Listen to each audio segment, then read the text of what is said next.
Hello and welcome to the Hit or Miss podcast, where we're randomly assigned a boxer each week and we have to argue their case. Before we get into it, I'm just going to tell you about the Boxing Index subscription service that we have on our website. Here at the Boxing Index, we aim to create the most entertaining and thought-provoking boxing content on the internet. For your first month, you can become a Boxing Index supporter and unlock our daily stream of exclusive articles, interviews and betting tips for free. And after that, it's just $2.99 a month. Alternatively, you can become a Boxing Index Super Supporter, meaning you will also have access to all our exclusive content, as well as the opportunity to take part in weekly writer Q&As, be entered into giveaways, and you'll be contributing £1 of your subscription to the Boxing Index Fund, where all proceeds will be made available to financially support boxing gyms and small hall boxers, excluding the free promotional period. And after that, it's just $4.99 a month. So if you're interested in that, head over to our website, go to the Become a Supporter section and sign up. Right, so the first fight we're going to be looking at is Terence Crawford against Shawn Porter. You've got Terence Crawford. Do you want to kick us off? Yeah, I think Terence Crawford is one of my favourite fighters in the world. I think this is going to be a brilliant fight, one that I'm really looking forward to. I know that you said you struggle to understand why he's in the pound-for-pound top three. I think, without a doubt, he's one of the most strongest fighters out there. He absolutely breaks opponents down. I was just watching his highlight reel before I came here today. Unbelievable fighter. Really, really big showstopper. I really enjoyed the Kell Brook fight. I know it was a while ago, and I know that this isn't the same Kell Brook as he was in his prime, but I think Terence Crawford, generally speaking, is an absolute beast. Shawn Porter is a really, really good opponent. Like you said, loads of experience, really good resume.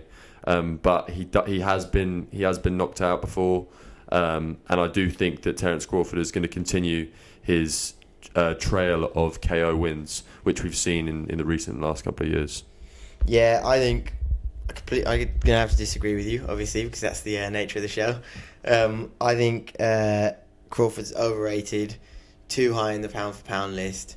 I think Shawn Porter's been in with the better names. He's got a better resume.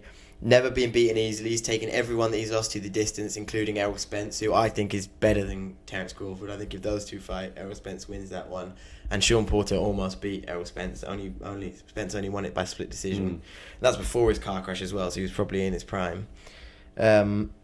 He's like a little angry dog that just won't stop, like nipping at your heels. He's relentless, chasing his opponents around the ring. And I think Crawford has just over the last couple of years just settled in to this rhythm of just fighting guys who stand off him, don't have a lot to offer. The aging guys, Amir Khan, Kell Brook, obviously they were great in their prime. When they fought Terence Crawford, they were no longer great.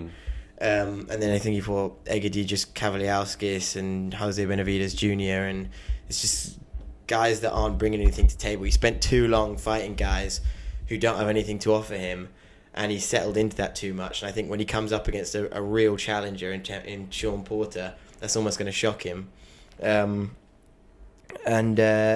Yes, that's why I think Shawn Porter is going to come through with the victory. I mean, my argument to that is I think that although Kell Brook beat Shawn Porter, and I think that although that was a Kell Brook in his prime, Terence Crawford absolutely ran through him. And I know you can't really compare the two, but ultimately it's still the same guy. And I think that what you're going to see is levels. And I think Terence Crawford is going to show everybody why he's arguably pound for pound one of the best. You know, underneath Canelo, I'd say he is pound for pound the best for sure. So I think it's going to answer a lot of questions this fight, but it's definitely one to watch. I just think the Kell Brook argument just doesn't work. When Kell Brook fought Shawn Porter, the big thing with Kell Brook has always been his timing.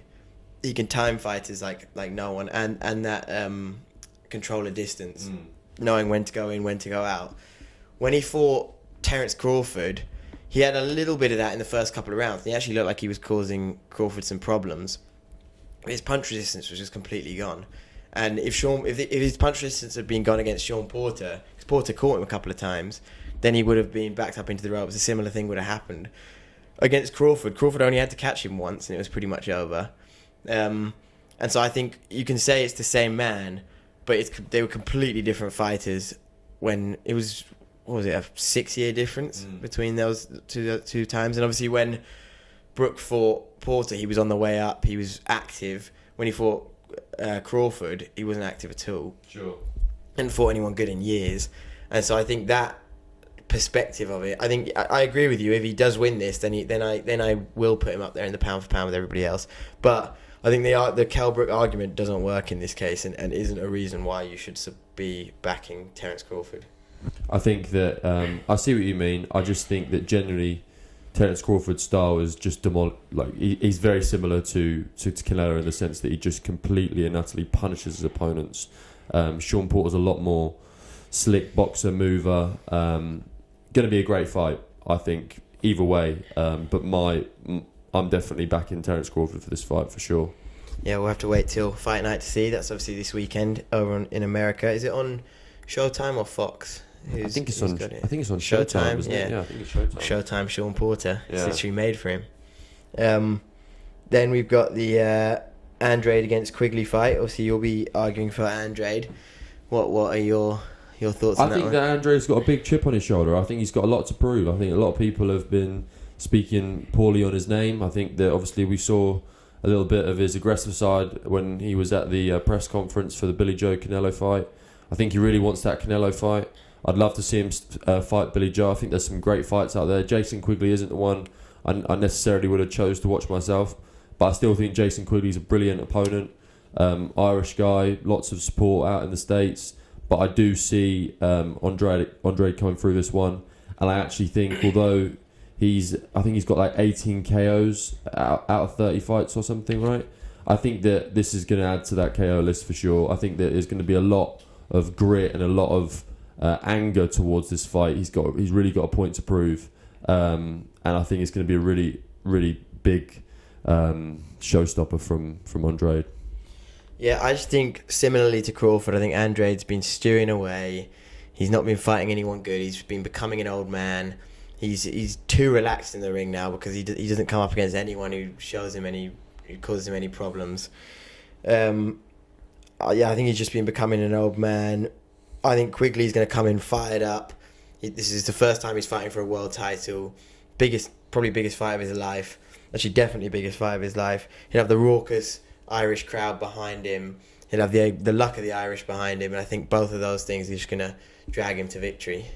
I think that Quigley's a 10-round fighter, right? I don't think he's ever done 12 rounds. This is going to be his first 12-round fight, I'm pretty sure. Yeah, and if that's the case, I think that what you're going to see is this is Andrade's bread and butter. I can't see.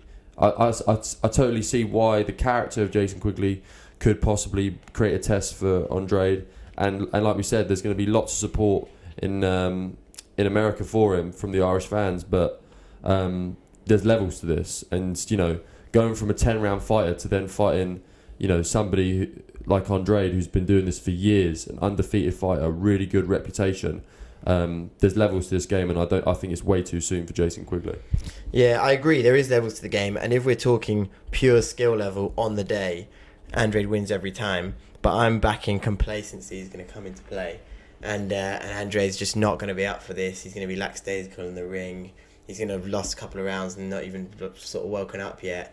And then in terms of the 10-round fighter argument, I think this is Quigley's first world title shot. He's going to have the huge Irish fan base behind him. I just think when he gets into those championship rounds and he hears that roar, I think that will carry him through it. I don't think that'll be too much of a problem for him.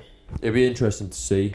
I just think with Andrade, he's the type of person who, although he's very boring to watch sometimes, he knows how to win a fight. He knows how to make sure that he's getting those points by the judges. So I think that although there's lots of reasons as to why you think he won't necessarily be up for this fight, it's a bit disappointing in terms of the names that he was after.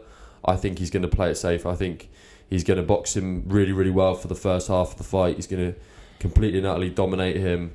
And then later in the fight, you're going to see him wear him down. And I think there's going to be a stoppage. And I reckon it'll be between 9 and 12.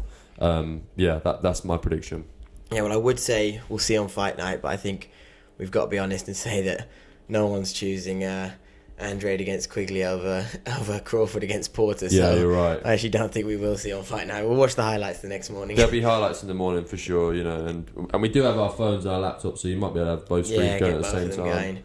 Let's see. But yeah, thanks for tuning in. Make sure to go follow us on social media at Boxing Index on TikTok, Instagram, Twitter, all of that. Like and subscribe to this channel. And yeah, thanks for joining us, Carl. Yeah, my pleasure. Thank you for having me. And cheers for listening. Bye. Take care.